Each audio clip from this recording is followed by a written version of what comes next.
বেশ কিছুদিন ধরে আমার কাছে এই মেসেজটা আসছে, দিদি তোমাদের ঠাকুরের হাত মুখ এত স্মুথ হয় কি করে? আমাদের তো হয় না। তোমরা কিভাবে কাজটা করো? প্রথমেই বলি, ক্যামেরার ফিল্টার আছে, স্মুথনেস আছে, সেটা দিয়ে তো প্লেন হয়েই যাবে, কিন্তু সামনাসামনি জিনিসটা কিন্তু চেঞ্জ হবে না। তার জন্য তোমাদের অনেক বেশি পরিশ্রম করতে হবে। এই ভুলগুলো তোমরা অনেকেই করে থাকো, তো এই ভুলগুলোকে তোমরা কিভাবে ঠিক করবে সেটা জানার জন্য ভিডিওটা শেষ অবধি দেখতে হবে। তো এখানে দেখতে পাচ্ছ ঠাকুরের মুখে অসংখ্য দাগ রয়েছে, কাপড়ের অনেকটা উঁচু নিচু আছে, আর মুখে বেশ কিছু জায়গায় ডেলা ডেলা মাটি আছে। এই জিনিসগুলো তোমরা কিভাবে ঠিক করবে? আমাদের এই ঠাকুরটা মাত্র 2.5 দিনে তৈরি হয়েছে, সেই কারণে মাটি খুব কম পরিমাণে ব্যবহার হয়েছে, কিন্তু তোমাদের ক্ষেত্রে হয়তো সেরকম হবে না। বেলে মাটির কাজ যখন করবে, বেলে মাটিটা হালকা শক্ত হলে সঙ্গে সঙ্গে জল ব্রাশ করে নেবে।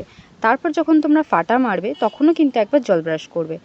তারপর তোমরা ছেঁড়া কাপড় লাগাবে। অনেকেই কিন্তু ঠাকুরের গায়ে ছেঁড়া কাপড় লাগাও না। ছেঁড়া কাপড় লাগালে ঠাকুরটা অনেক বেশি স্ট্রং হবে। ছেঁড়া কাপড় লাগানোর পর ব্রাশের যে বাটটা থাকে, সেই বাটটা দিয়ে কাপড় যেই জায়গাগুলো উঁচু হয়ে থাকে সেগুলো ঘষে দিলে কিন্তু একদম প্লেন হয়ে যায়। আর মুখ ঘষার জন্য তোমরা কিন্তু শিরিষ কাগজ ব্যবহার করতে পারো।